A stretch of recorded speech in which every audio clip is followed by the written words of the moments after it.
I waited in a very long line, and when I say very long line, I mean miles long. The guards, if you will, were walking up, guarding everybody, but they kept saying, all you have to do is take the mark, and we'll take you out of this line right now. And I got the feeling that we were all really hungry. We were frail. Uh, Lots of people scared, lots of people in shock. Families were together, some families were together, waiting in line. It was that sense of knowing what was coming. Death, that's what was coming.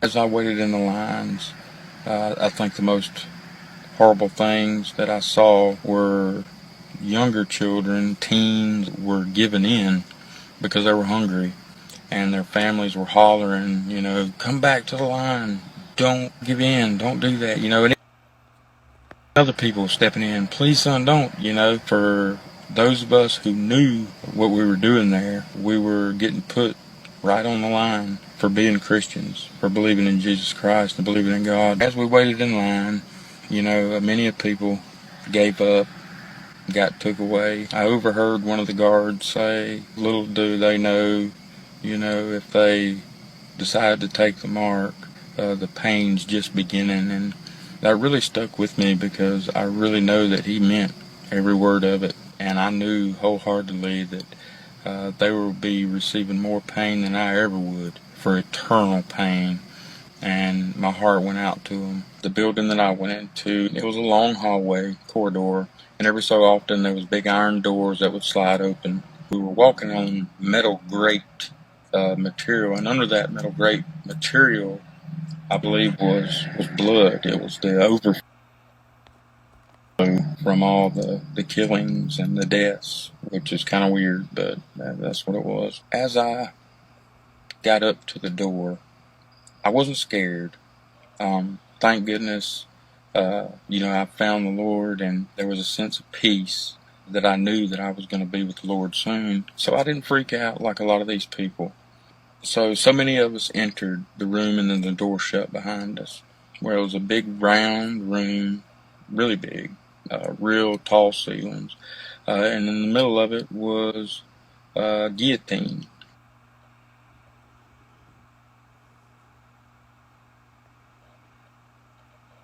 Now they were putting black bags once you approached and were next in line. They would put a black bag over your head, lay you face down, and mind you, the whole time these guys are hollering at you, just take the mark and we'll take you out of here and feed you, and this will be over and all that. And there were a lot of people who unfortunately did, for fear, they gave in. When I entered the room, I felt the presence of God with me. I didn't feel alone. When I got up to the next in line, they went to go put the bag over my head, and I told them no. I didn't want the bag. And as a matter of fact, I don't want the bag, and I don't want to be put face down. I want to see it coming down. And I said this because I felt the Lord with me. I knew what was coming, and I wasn't afraid. And I was hoping by being bold and strong and stand for the Lord that it might help some of those other people that were just so scared. I tried to convey the message that, look, we're making a stand for the Lord, be excited, let's cheer up. So I laid down on the guillotine, and I told the guard guy that was about to strap me down that I would pray for him and that I forgive him for what he did, that I was trying to give thanks and pray for any and everybody and just get ready to meet the Lord, because I knew I was about to, and I was really excited.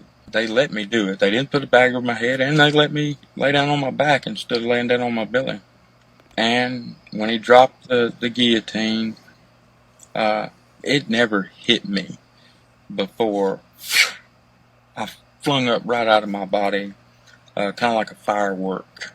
And being absent of the body is being present with the Lord. And I felt the best feeling I've ever felt in my life. And then, of course, I woke up.